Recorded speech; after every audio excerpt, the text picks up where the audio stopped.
Cole, welcome to the show. Joe, I am stoked to be here, man. Yeah, I'm stoked to have you here. I've been following your writing for a bit now, and I've had the pleasure of listening to you on a few other podcasts and had to have a conversation, man. Yeah, man. Yeah, I've just started getting into the podcast game seriously, and one thing I've really been working on lately is just getting better at interviewing because so much of my life is spent writing. I haven't really been able to flex that muscle of being a good interview. So I've been working with a coach. Even his name's Joe Ferrero, and he's awesome. But yeah, I'm just slowly kind of polishing up my skills. Yeah, Joe's a great guy. I like him a lot. We've done a little bit together. He's been on the podcast. So yeah. How do you find that writing translates to speaking and having these conversations? So the positive of it is that the positive aspect of writing, where it can like relate to podcasts or doing interviews, is that you always have this well of stories that you can pull from. Mm, If you go to my blog, I just have countless stories that I've found interesting, that I've read about, that I've experienced, and that has been a huge benefit going into podcasting, where someone might ask me a question and I'm able to pull a story to relate a point or whatever. The negative is that with writing, you can edit your thoughts, right? Whereas yeah. this, with speaking, something that's been difficult and kind of heady, but like I'll be in the midst of an interview and I'll say something stupid and I'm thinking, fuck, I wish I could edit that out, or I wish I could change the language. And obviously, there's podcasts that do a ton of editing, but as the person being interviewed, you don't always have that control. Right, right. So what made you decide like, oh, hey, I need to go work with a coach now? Awareness, I would say there was a certain amount of awareness that came with it, where I think it's important to be very aware of your strengths, and I think Mm, it's also important to be very aware of your weaknesses. And I found for a year, as I was slowly becoming more prominent in the world of writing, I was getting these interviews and these asks to do workshops, and I was noticing myself kind of hiding, leaning away. And at first, I always shrugged it off as, I'm above getting interviewed, or like I'm cool with being more of a recluse, or I need to focus on my work. But when I really looked myself in the mirror, I was like, no, you're just scared as shit to get on these interviews. And that was when I sort of got in contact with Joe, and we've been working together ever since. But it was just me realizing I was scared. And I think on a broader note, I think when we're scared of something, it's really our inner compass. That's generally like the thing we're scared of is the thing we most have to do. So I think we kind of can use fear as this sort of compass to point us in the direction we really need to go, with our lives. that's a cool way to look at it. I like that idea. Did you have any experiences where you were on a podcast or you were being interviewed and you just totally fucked it up? Yes. Yes. I definitely have had those experiences. I'm trying to think of one specific one. Man, I wouldn't say I've had any just straight out bombs, but I've had moments of podcasts that have Mm, been bombs. I was on the Kent Lapp podcast, which is a local podcaster here in Nashville, Tennessee. He's a great dude. But for each of his guests, he gives them a shot of whiskey. And so he gave me some Buffalo Trace, and he poured me a drink, and it definitely was more than a shot. So I took that and I was doing good. And then he poured me another and I was doing good. Then he poured me another, and I was about an hour and a half into a 2-hour podcast. And I think it was a pretty solid podcast because I was feeling really loose. yeah. But I just said the stupidest metaphor, and it was me trying, like, I don't even know how I got there, but I just started talking about like a bucket full of seafood with crabs and fish, and like tried to use that as a metaphor into like people choosing what they want and what they don't want out of life. And after I said it, I immediately cringed, and I was like, why are you a fisherman now? Like, why are you even using that metaphor? It was terrible, man. Just terrible. Well, it's good to have those moments so you know you can look back and say, okay, I'm not doing that anymore. I've definitely made some improvement here.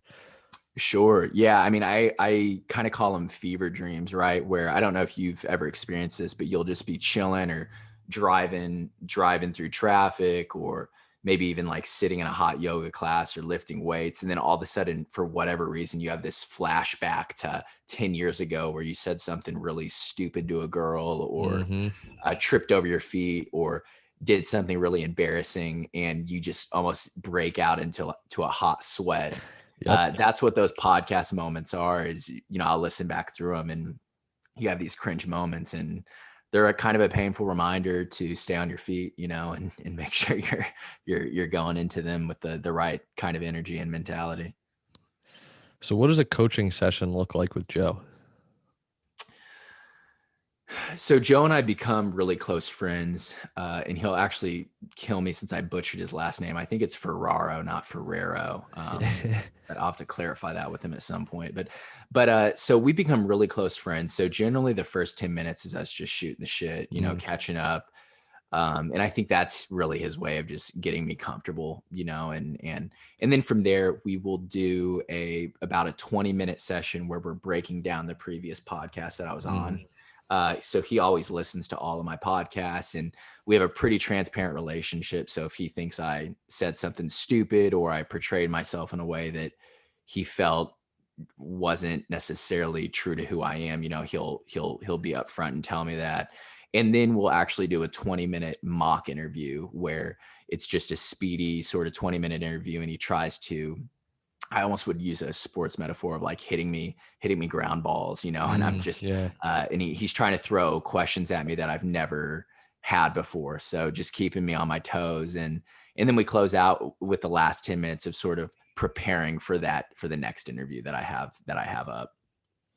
What would you say is the biggest improvement that you've noticed from working with him? Rambling. And I'm going to sort of put an asterisk here because I feel like I've been rambling a little bit at points in this podcast. But I was really bad about rambling when we first started working together. And you probably even noticed this with your guests, but you might ask them, what did you have for lunch today? And before they just give you the answer, a ham sandwich, there's a 20 to 30-second period where they're kind of, yeah. And it reminds me of something, and they don't actually get to the answer for 30 seconds. And the listeners are just kind of scratching their heads like, just tell us you had a fucking ham sandwich. Don't tell me how you got to the deli, right? He's really worked with me on, if you ask me a question, trying to deliver the answer quick, like in a one word sort of answer. And then if I want to elaborate on it and expand. So yeah, he's just really helped me not be too long winded. It's still something I'm working on though. Yeah, I mean, it's not easy. So I work for a company where our clients are podcasters, and we take their content and break it down into clips, and then we edit those clips to really polish them. Yeah. And we edit out so many filler words, so many false starts, so many ramblings. And Right.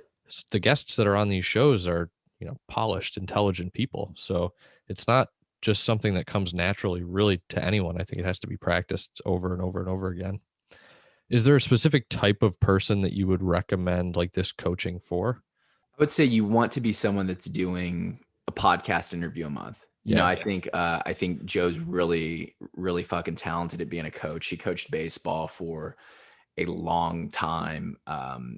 So with that, he's not cheap. So I think you want to be doing one podcast a month. I think you want to be in a position where you're really trying to level up your career. And that was a big mind shift I had to have, where I got to this place in my career where I seriously could see on the horizon getting to this moment where people are going to ask me to speak in person, once COVID was gone. And I felt like, wow, this was the perfect opportunity where the world's sort of shut down, and maybe I can work on really honing this craft of being a better speaker. So that's why I ended up working with him. But yeah, I would say you definitely need to be ready, right? Because like anything, the coaching is only as good as how much time and effort you're willing to put into it. Of course. Yeah. I like that idea that you talk about of it's COVID right now and I can't be out there speaking, but I can be using this time to become a better speaker. It reminds me of a concept that Ryan Holiday talks about called alive time versus dead time. And it's kind of like this stoic concept of when things aren't working out the way that you wanted them to, how can you take that time and not waste it, but turn it into something positive? And it sounds like that's what you've done with the speaking. It's really cool. Thanks, man. Yeah, it's something I've tried to do. And to use another example, Stephen King constantly harps on reading. He thinks all writers, if they want to be good at any good at writing, they have to be reading. So he actually reads 75 books a year, but something he talks a lot about is actually reading during dead time. So right Mm. before you go into the dentist's office, all those moments in life where normally you'd be twiddling your thumbs or scrolling through Instagram or checking your email, have a book with you so you can actually be improving yourself and reading a story. And I think that there's the book example or metaphor for anyone's craft. If you're a musician, maybe you always carry a ukulele around with you. Mm. If you're a podcaster, maybe you always have the top podcast kind of queued up so you can plug them in and sort of listen to other people do their craft. It's just something I try to apply to my own life. Yeah, it's a good practice. How many books do you read a year? Dude, so this year my goal is to read 52 and I'm currently on Oof. pace, so a book a week. And how I've been able to do that is I will actually read two books at the same time, but my only rule is that one has to be fiction and one has to be nonfiction. Okay. And that kind of allows me to, like, once I start reading the nonfiction and let's say I get a fourth of the way through and I am feeling like I'm losing a little bit of creativity and Mm. it's gotten a little dull, then I can pick up, Kurt Vonnegut's Breakfast of Champions and really just dive into that beautiful work of fiction. And so it allows me to kind of go back and forth. Do you follow Books of Titans at all on Instagram or Twitter? No, I don't. Is it worth following? Definitely worth following. So the guy who runs it, his name is Eric Rostad. He was on the podcast as well, and he got this idea from reading Tim Ferriss's book Tools of Titans. So all the guests in that book had recommended their favorite books or the books that they gifted the most. So he put together this huge list and he was like, "All right, I'm going to read 52 books a year." And he's done this since like 2017, and he records a podcast, just a solo episode on pretty much every book that he reads. So like you can go to his podcast and scroll for hundreds of episodes and pick out just about any book you can think of Wow. and get a good summary of it. What's the guy's name? His name's Eric Rostad. Rostad. Okay. Yeah. That's fascinating. Yeah, it's cool. And what I enjoyed in talking with him was he pointed out that he sees these themes throughout books, like the theme of good versus evil. That shows up in so many stories, and then you can pull these themes from books and see them out in life in the real world too. Love it. I'll have to check that out over on Twitter. For sure. All right, let's jump around a little bit. Can you tell me about your Uber driver who was retired from painting houses? Yes. Yeah, I can. I could. Jesus, that you threw me a curveball there. Let me gather myself real quick. Okay, so I have to, before I dive into this, I have to say I don't know if this is true or false. I can just speak to what I experienced. But I get in this Uber one day. At the time, I was seeing this girl who was living out in Colorado. That didn't work out. That's a story for a whole another episode or day. But anyways, we're actually getting in the car and we're leaving from the movies. And this Uber driver picks us up, and he has this really thick Boston accent. And he seems like an interesting cat, and he just starts talking, and all of a sudden he starts telling me about Whitey Bulger, which, if you don't know who Whitey is or Whitey was an absolute legend in the world of gangsters, and he essentially ruled Boston.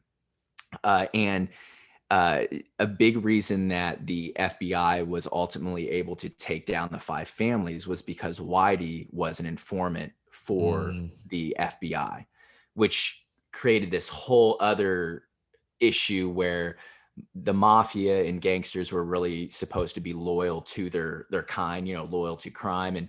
And so anyways, Whitey was untouchable because he was an informant. And that's what allowed him to be ruthless, like in Boston. And this guy's telling me his story where he's like, I was on the corner one day, and I pull up to the light, and I shit you not, Whitey pulls up in his convertible. His mistress is in the passenger seat. I watch this guy get into his back seat. He pulls out an automatic machine gun, and think about the nicest restaurant you've ever seen in your life. On this corner, there's this restaurant. Think of the nicest restaurant. It's 2 times as nice as that. He pulls out his machine gun and he guns down this motherfucker just right on the corner, There's 200 witnesses. The FBI asked around about it. The police stopped asking around about it, and nobody will talk. And so he was like telling me these stories about Whitey Bulger, and I'm in the backseat like, holy crap. And obviously as a dude, in your 20s, you're eating this shit up because you love crime. And like, I loved Goodfellas, and I love all that stuff. And then he starts telling me, his brother ran with Whitey Bulger, right? And his brother was kind of like in that world. And then he was saying how one time he had to do some work for Whitey Bulger's mistress's home, at the time, like on the South Side. And then we get out of the car and he tells me that he used to paint houses, which I didn't know until much later, that painting houses was code word for killing people, right? Because if you shot someone in the head, blood would go on the walls, and you were painting houses. And I learned that after watching The Irishman, and the main character De Niro in that paints houses. And so it clicked for me as I'm watching The Irishman, where I'm like, holy shit, did my Uber driver used to be like a hired assassin for Whitey Bulger? And I've been turning on this ever since. And one day it's going to be a short story. I'm just going to turn it into a piece of fiction. But it was wild, man. It was wild. Holy shit. What a story. What are the chances you come across that dude in the wild? But so what I really loved about this is you wrote this up in one of your emails, and I liked how you tied the story into the point you were making about our fascination with the American mobster and his refusal to conform to a specific set of rules and standards and norms and that type of thing. And I think there's an itch deep down in all of us that we can't scratch when we're doing what society tells us. Mm-hmm. And one of the things I admire about you is that you've kind of scratched that itch. Like one thing I've heard you say before really struck a chord with me. And you said, the pain of tearing out that carpet was not nearly as painful as sitting at that desk doing a job that I hated. Can you tell me the story behind that quote? Sure. So right when I graduated from college with a degree in marketing, I did what every single college grad does. I went and got a full-time gig at an advertising agency in my hometown, which is Evansville, Indiana. It's in southern Indiana. It sort of hugs Kentucky, which a lot of people don't realize. And so I went and got this job at this agency, and I wasn't doing anything in the realm of copy or writing or anything like that. I was really sort of an accounts person, and I absolutely hated the job. And I remember one day I got back from lunch, and my gut was sort of hanging over my belt buckle. And I think that that's a really visceral moment, like in a man's life, and I'm sure a woman's life too. But you kind of realize you put on a few when all of a sudden you can feel like the cold, sharp pinch of your belt buckle on your belly. And I was at this place where I hated my job. I'd gained some weight. And I'm looking at this brick wall in front of me, and I just want to slam my head into this brick wall, which wasn't healthy. And so I just got up and left. I just left the office. It was at 2 p.m. I want to say on like a Monday. And I text my boss and I just say, hey, I'm coming in tomorrow. I'd love to have like a conversation. Sorry for leaving today. And we left on really good terms. I put my 2 weeks in. She just said, you don't have to continue to work your 2 weeks. Just be on your way. And so I bounced. And I really started pursuing this dream of being a writer. Unfortunately, you have to make an income as a writer. And I didn't know how to make an income as a writer at the time. So I bought myself time by working for a construction company that was responsible for tearing out carpet and laying down hardwood floor and new carpet. And I remember my first day on the job, I show up to work and my boss hands me these car keys to this sketchy looking van. He hands me a box cutter. He hands me a pair of leather gloves, duct tape, and a piece of paper. And on that piece of paper, there's a scribbled out address on there. And I'm thinking I'm going to paint houses. But anyway, so I get in the car, I go to this apartment building, I get in there, and my job is now to tear out the carpet from these apartment buildings. And you're taking that knife and you're just sticking it deep into the carpet fibers and just tearing it down. And it's another visceral sort of feeling because you feel the knife like scratch the cement, and it's really hard work and it's tough work. But I think it's work that's good for the soul, or at least it was for me at the time. And so I do this job from 7 a.m. till 3 p.m. And I do it every day. And once I got off work, I would go and write and write and write. And I would just cold email the shit out of different brands, and just say, hey, I'd love to write a blog for you. Hey, I'd love to write something for you. And at the time I had no idea what a copywriter was. Anyways, long story longer, I show up, one day I show up to my agency because my agency needs to do a remodel and their carpet fucking sucks.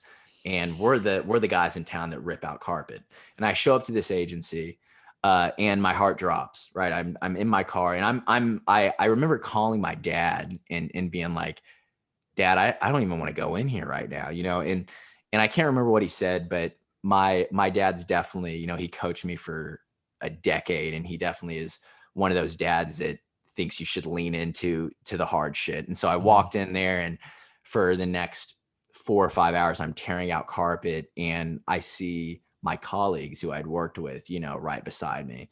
And they're not being judgmental, they're not being hateful, but there is this contrast that you have to experience where just months prior, you were literally in here and you were working at a desk and you were quote unquote living the American dream, right? Putting your college degree to work. And now I'm in a cutoff and I'm in boots and I'm covered in dust and I'm sweating and I'm wielding a box cutter like it's a pin, right? And it was there were multiple moments that day where I wanted to cry, but something that I remembered, it was a really powerful shift for me, was on the way home, I just started to think about it. And I thought, the pain of the embarrassment of ripping out that carpet hurt a hell of a lot less than sitting in that office and doing a job I hated and not being able to pursue that dream of writing. And that's been something that has stuck with me for a long time.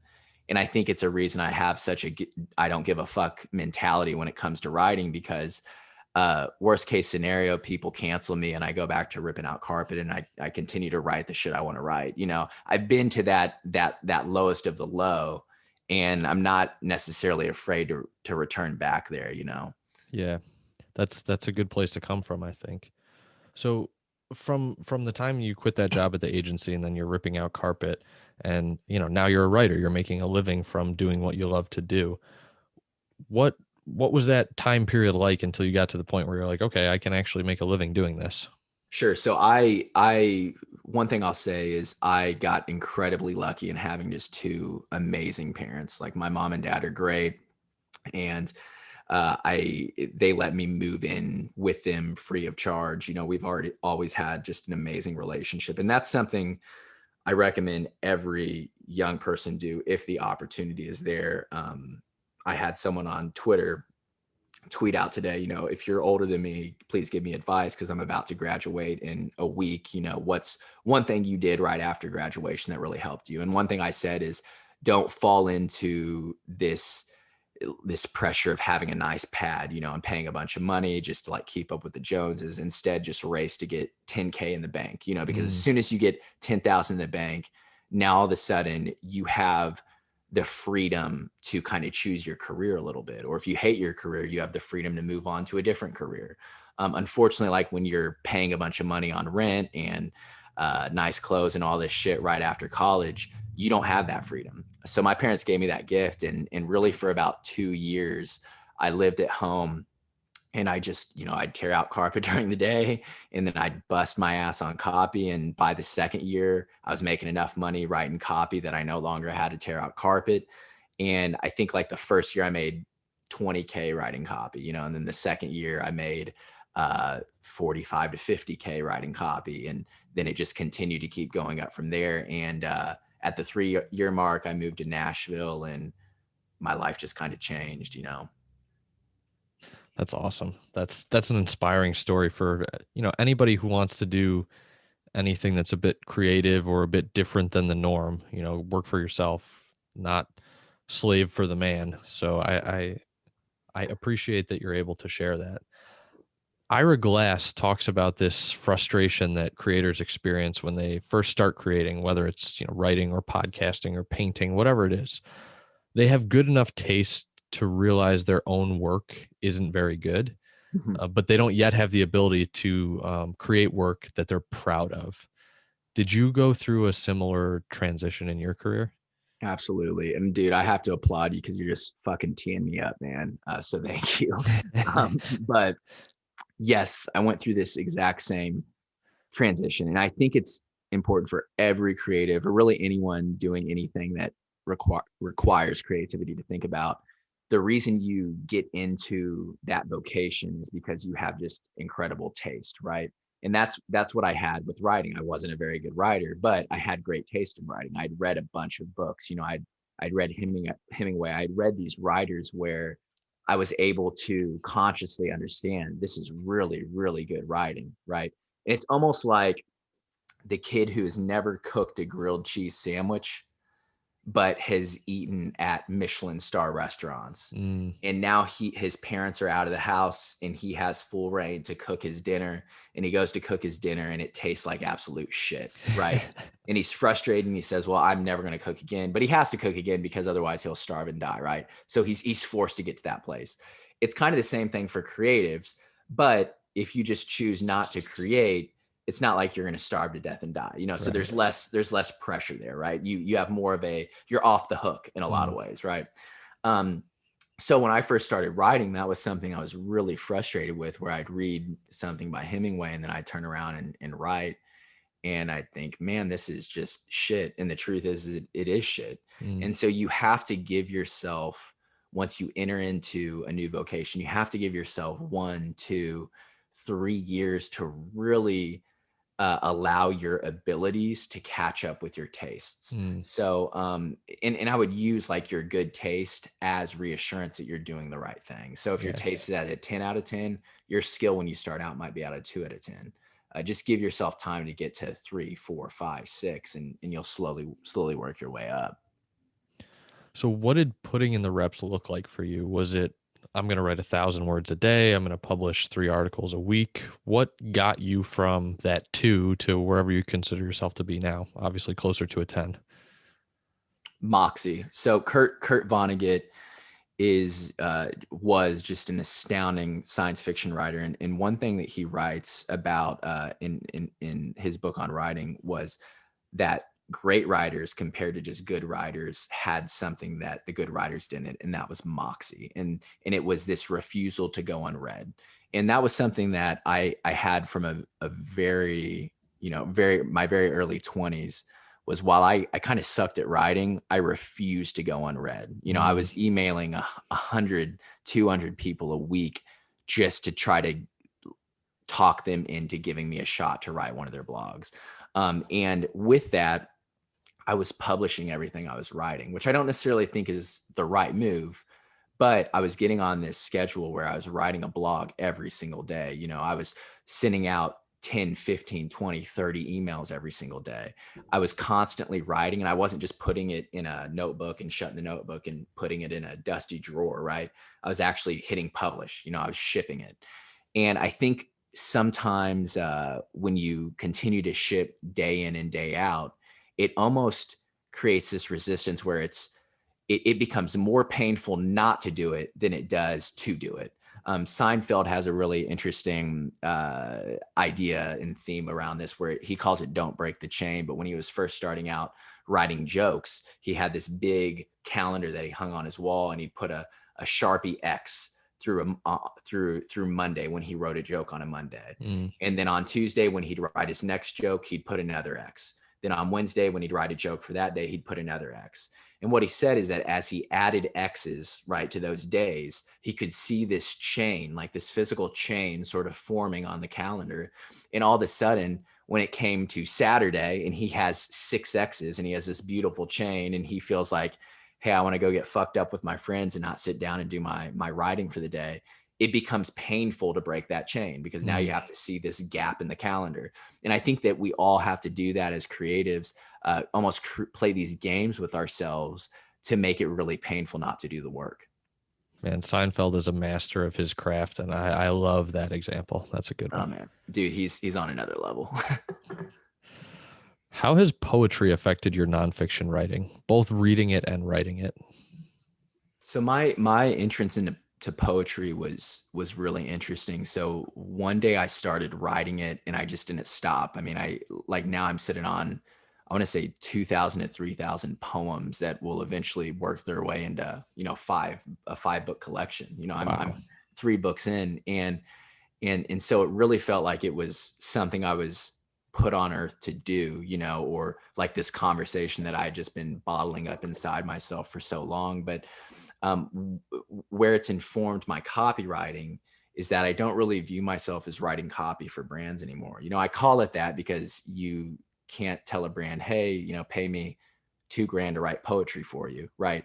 But when I'm sitting down to write a brand's landing page, I'm really thinking about how can I write something that can be described as prose, versus copy.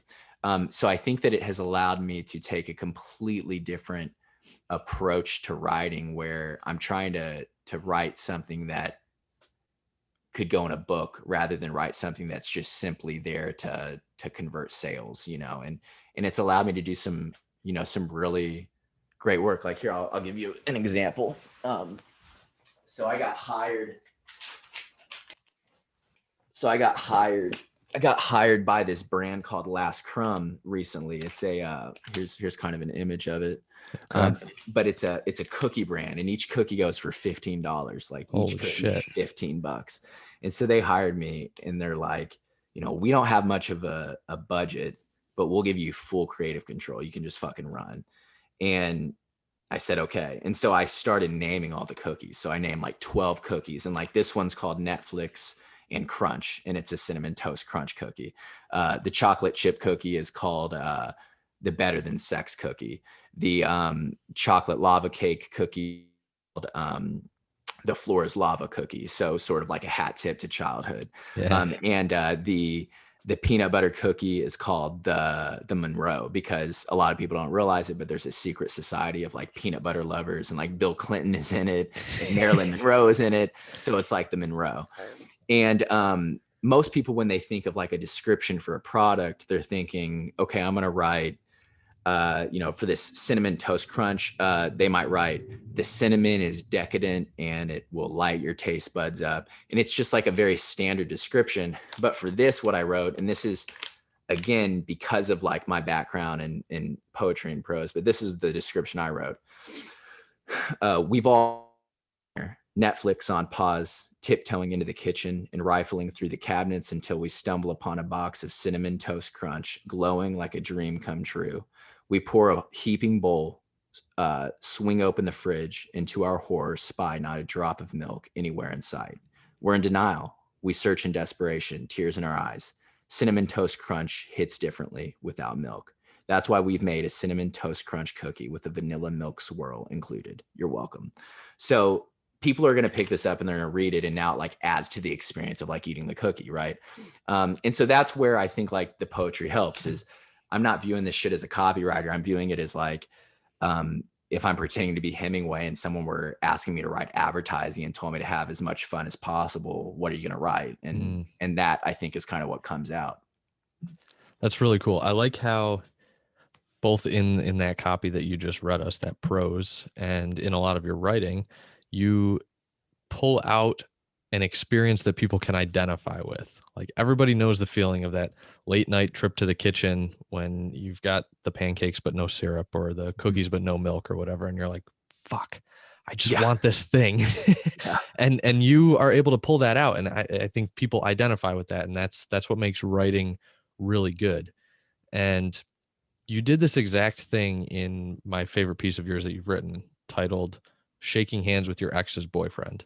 Mhm. And man, I loved this piece because you, again, distilled this common experience into words. You clearly communicated the feeling of a breakup and the jealousy over your ex-girlfriend's new boyfriend, even if he doesn't exist yet. Mhm. And I imagine a lot of other people like this one too, but I'm wondering what it felt like to expose this raw part of yourself to the world. Painful. I think it always feels painful to expose that part. And I think that it's both a selfless and a selfish act, right? Where sometimes I think when the reason I write about stuff that's a little bit deeper and more painful like this is because I'm feeling a little bit alone in my own pain. And selfishly, I want, to blast it out into the world and see if anyone out there is kind of shooting up bat signals like, yo, I fucking hear you, dude. I'm here, right? And then I think the selfless part of it is, there's a part of me that hopes like by sharing that story, there's people out there that can resonate with it, but like that example was fell head over heels for this woman in Denver, Colorado, so much so that, we spent like an entire year keeping the relationship afloat on big jet planes and late night phone calls. That's what it was. And so we'd see each other every couple weeks. And, I think in a lot of ways I thought, she was the one, the person I was going to marry. And uh, all of a sudden someone started coughing in China, right? And in a matter of like 2 to 3 weeks, that turned into this pandemic, and all of a sudden she and I couldn't fly anymore. And we were trying to continue to make it all work from 1,000 miles apart and not being able to see each other in person. And, Mm. people will tell you, if you all were meant to be, you guys would have made it work. And, 5 months, 6 months apart, that's no problem. And I just call horseshit on that because I don't know. I think even healthy marriages would fall apart if they had to spend that much time apart. But it just derailed me. I mean, it just killed me. And we ended on the 4th of July. And I immediately started just writing a book, called After Her, which will be out in a month, that I think will really, I hope, help a lot of people through breakups. But the piece you're referring to was something I think all men deal with.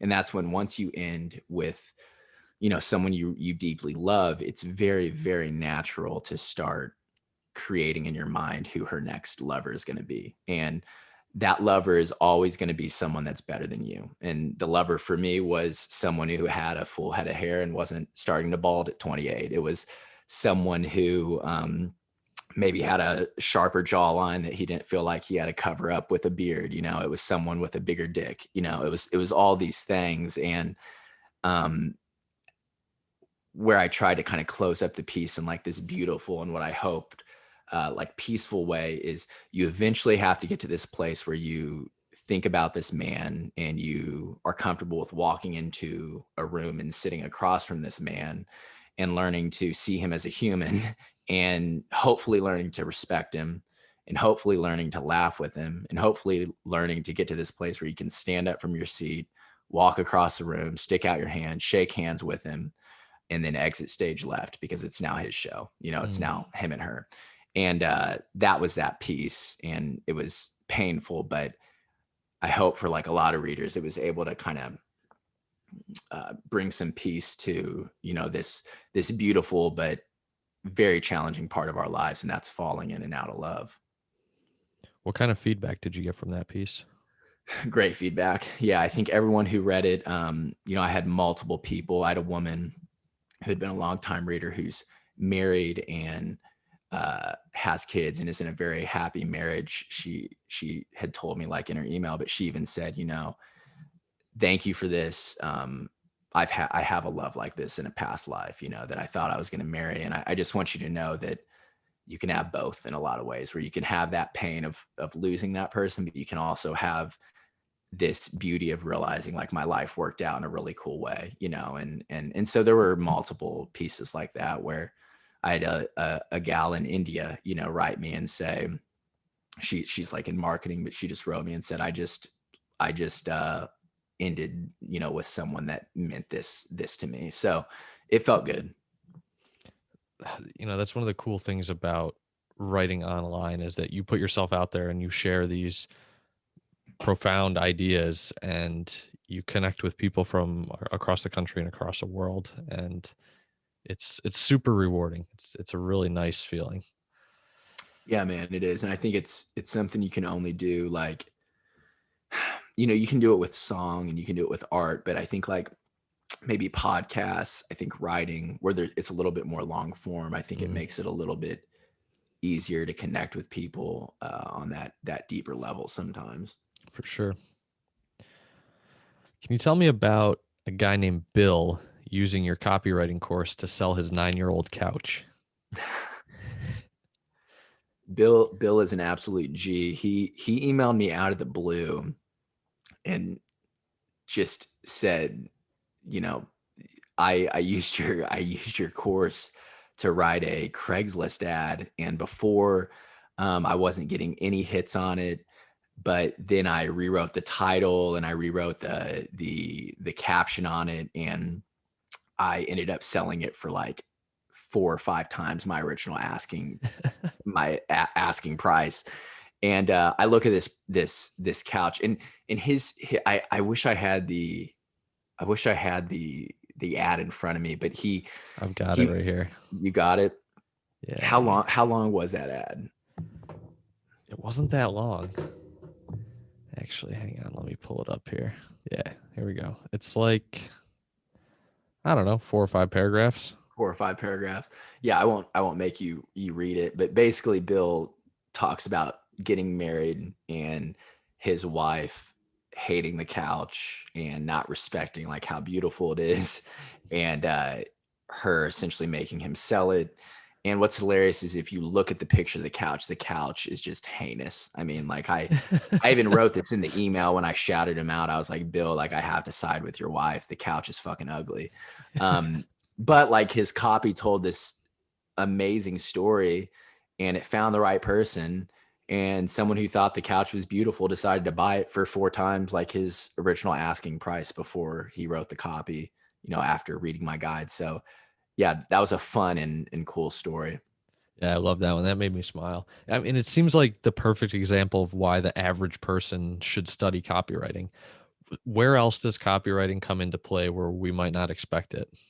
I would say for if you're a young man, in your 20s or 30s, I think it can be really effective, in getting landing a date with a gal, right? I think that it can be really effective there. One example I've used in my own life, this house I'm in now, when I moved from Chicago to Nashville, I fell in love with this home.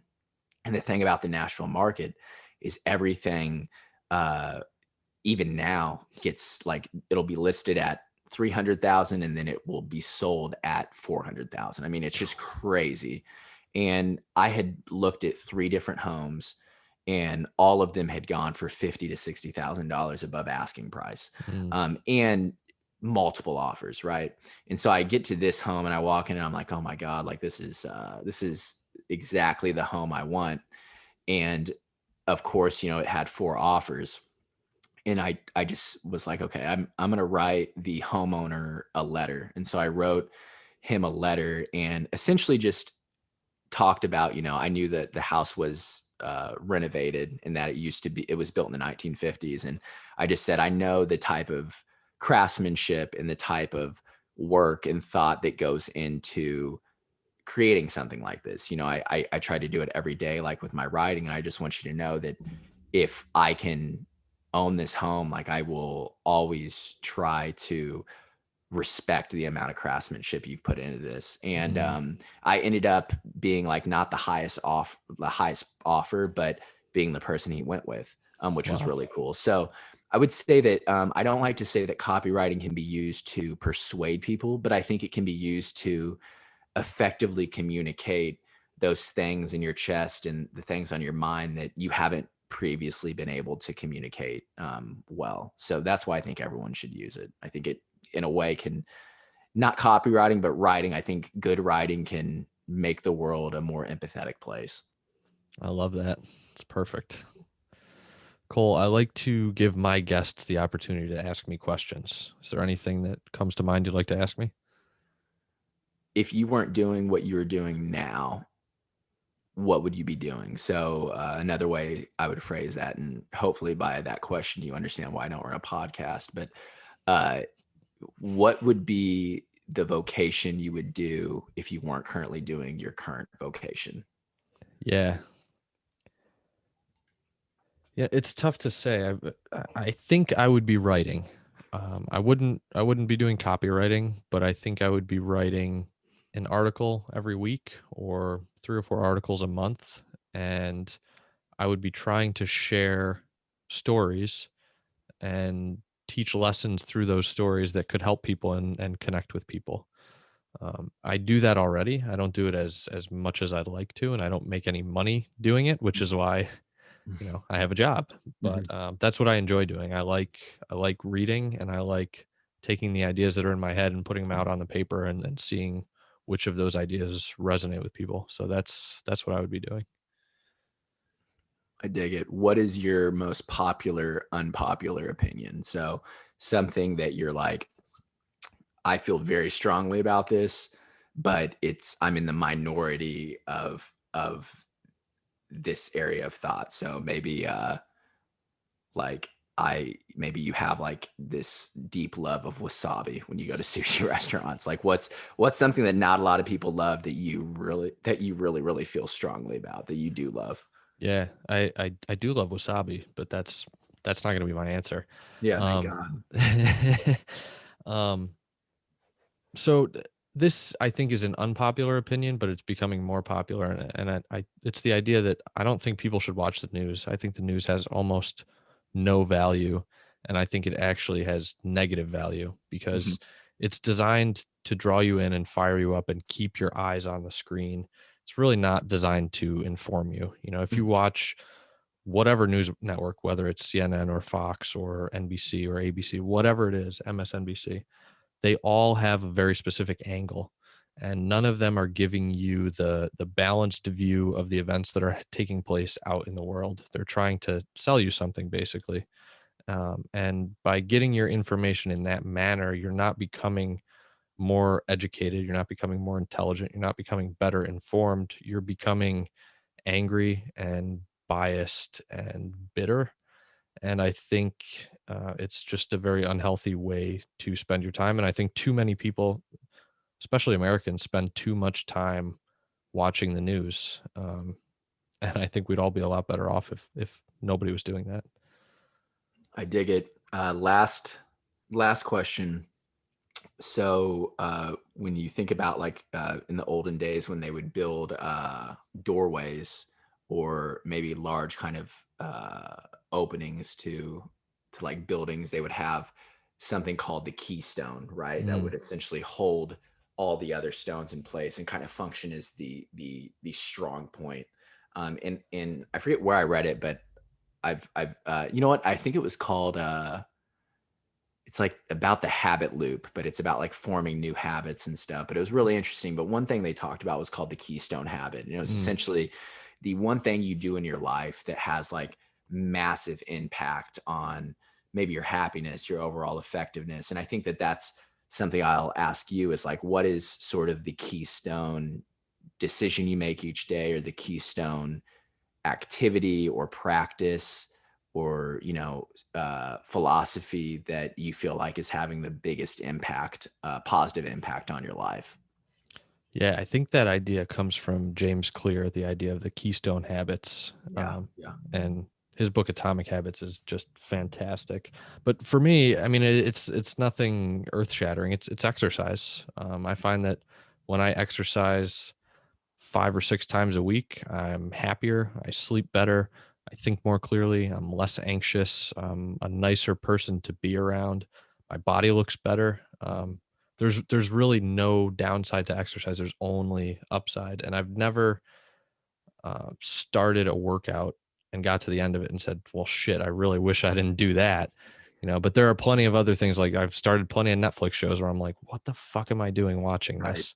Right. So yeah, for me, exercise is that keystone habit. And I notice that I'm not as happy, not as effective, not as pleasant to be around when I'm not exercising. So yeah, that's the thing that I come back to almost every day. Man, I'm right there with you. It's something I try to do every single day. And I sort of viewed it in this metaphor of like, if you're feeling really cluttered and anxious and upset and maybe dirty is not the right word, but like not like yourself. It's almost like walking into a room and there's moving boxes everywhere and it's cluttered and there's it's really super dirty. And to like clear it out, you have to do physical work to like Mm, move the boxes, sweep, mop. And that's what exercise has always been for me. Like you, where I might start a day and feel very, very, very, very anxious. And for whatever reason, that physical element of getting in the gym, moving weights, doing deadlifts, running on the treadmill, it almost like physically moves the mental clutter that's in my mind. And it's been life changing for me too. yeah, totally agree with that. I've said a bunch of times that exercise is to my mind what like foam rolling is to my muscles, Mhm. right? When I've got that shit in there, when my muscles hurt, I need to get on that foam roller and roll it out, even though it hurts like a bitch. Yeah, Yeah, yeah. and exercise a lot of times is like not super pleasant while you're doing it, but it just sucks all the shit right out of your mind. It's great. Dude, right there with you, man. And sometimes I wonder too, like if you cut the music and the podcast during exercise, which I'm notorious for listening to both of those while I work out, but it's kind of the only time in your day where you're forced to just sit and move with your own thoughts, you Mm. know, and I think that that's part of the meditation.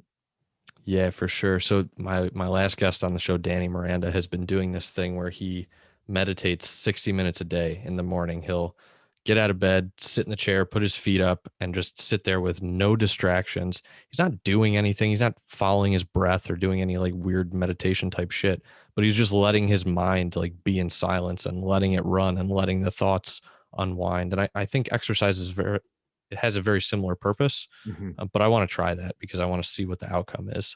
Yeah, man, an hour is that is crazy. That's a long time. The most I hear about people doing it is maybe 20 minutes, you Yeah. know. But that's Yeah. ambitious. That's ambitious. An hour is daunting. I don't know if I could sit with myself for an hour. No, no. All right, Cole. I'd love to finish our conversation by asking you some rapid fire questions. Sound Hit good? me. Yeah, Cool. hit me. All right, you've spoken to this a little bit already, but I'm curious what advice you would give to a smart driven college student about to graduate.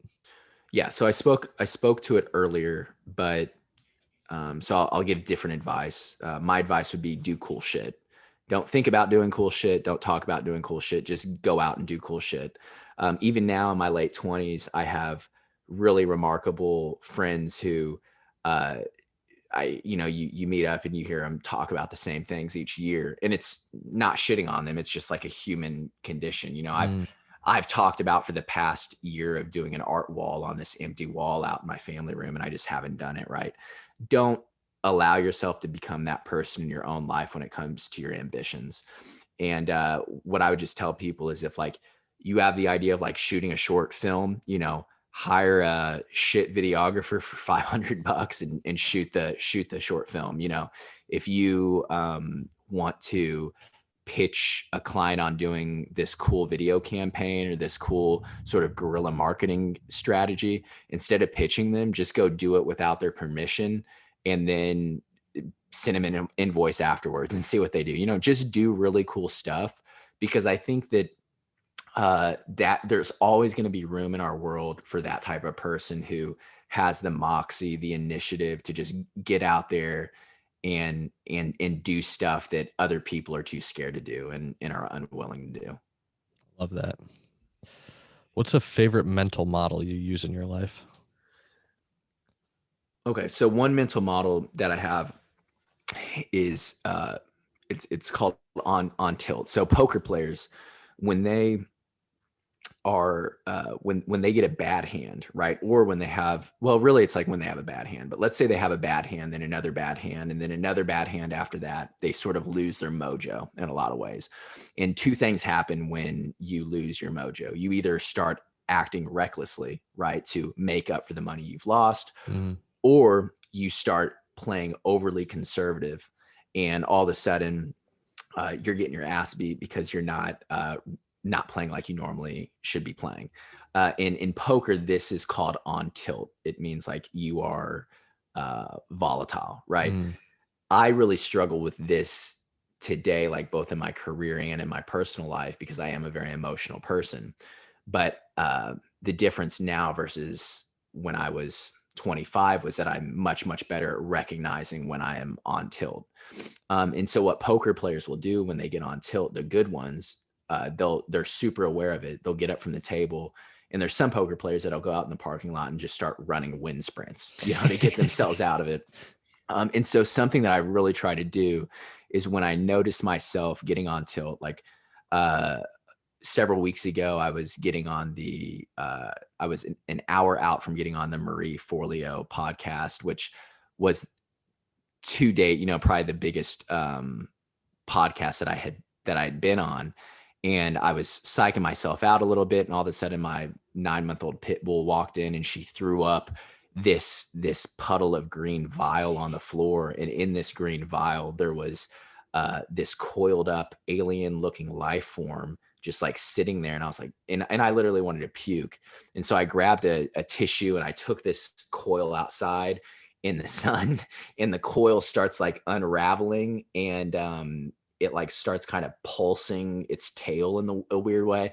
And it's a roundworm. So Google roundworms sometime, or don't, but they're the most disgusting creatures you'll ever see in your life. They're a parasite that are super common in dogs.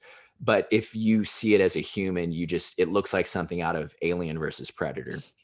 And naturally, like my monkey mind just starts Googling, roundworms. And I go on this rabbit hole, and I realize, okay, dogs can die from roundworms, so I'm worried about her. Roundworms can be passed off to humans, so I'm worried about myself. I'm traveling with some people, so I'm worried about them. And I'm 45 minutes out from the podcast, and I am nowhere fit to be interviewed. Like I'm just fucked up. And so I call my father, and my father coached me in basketball for a decade, and he's really good at within 3 to 5 minutes just leveling me out. So I call my dad, he levels me out. I throw on City of Angels by Miguel on repeat, and I go for a 3-mile run. I was in Florida at the time, just sweating my ass off.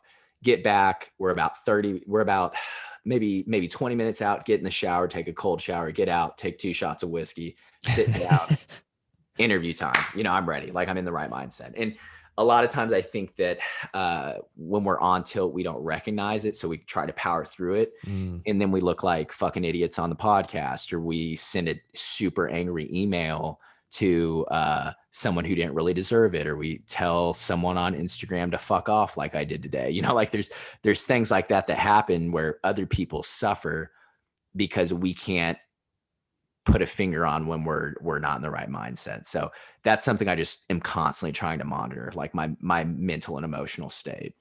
And that's a really good one. I think more people need to work on that. All right, last one here. This is one that I borrowed from Patrick O'Shaughnessy. What is the kindest thing anyone has ever done for you?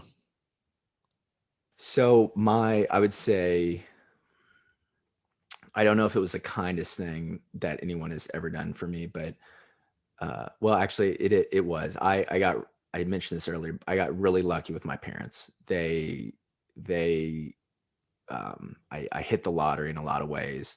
And so I went to a high school where there was, about 50% of the school was Black, about 20%, or about 25% of the school was white. And then the remaining 25% were people like me, where it was a mix of races. Right. And so from a young age, I kind of existed in this gray space, like in between these two worlds, where I'd go to school and, 60 to 70% of the kids were on free or reduced lunch. Right. And then I'd go home, and my parents both had college degrees, and they were both very driven, and they made good money, and they were able to really support me and my brothers. And, you know, they were just amazing, but it wasn't something like every kid could experience. And I remember, you know, like I grew up playing basketball, and at my school, there was maybe 4 or 5 white kids on the team, and the rest of the kids were black. And I remember all through middle school and really early into high school, I would meet up with this kid named Maurice at my middle school late in the evenings, and he would just kick the shit out of me on the basketball court. I mean, he was so good. He ended up being Division I talent as a running back, but got into some trouble. He was that kind of athlete, and he would just kick the shit out of me every single day when we'd go out there and play. And then finally one day, like at the end of the summer, you know, I remember like we hugged because it was like the first time I beat him in one-on-one, you know, and that's just more so to give you like the contrast of like these worlds I occupied. So there were a lot of times like throughout my life where I, like, especially early on, where I felt thankful for being able to have this life that I did nothing like in a past life to deserve. Being thankful for that, but at the same time being very, very guilty, you know, for it too, because I grew up with kids who didn't have that type of lifestyle, you know. And I remember one of my teammates who I played with, I hadn't seen him for 4 years after high school, one of the most talented basketball players I'd ever played with. We met up at an open gym. It had been 4 years. We're hugging, you know, we're catching up, we're hooping. And he shows me a picture of his son who he had recently had. And, you know, this kid had always gotten into trouble. And he was like, you know, I want to be better for him. I want to do something better for him. And 4 months later, I heard he was in the wrong place at the wrong time and was shot in the head, you know. Jeez. And because I had great parents, I lived on a side of town where I could go to bed at night and not worry about getting shot, you know? And so I'd say the nicest thing anyone has ever done for me is my parents working their ass off to allow me to not have to worry about shit a lot of these other kids have had to worry about, you know, potentially dying because they're in the wrong place at the wrong time, not knowing how they're going to pay for lunch, you know, not knowing if they're going to get the Division I scholarship because they can't stay out of trouble. And so that's something I'm incredibly thankful for. And by far, you know, the nicest thing anyone's done for me is just, you know, my parents. There's really no bigger advantage than having good parents. Nope. Cole, thank you so much for coming on, man. This was a lot of fun. Where can people find you if they want to continue the conversation, read your writing, any of that?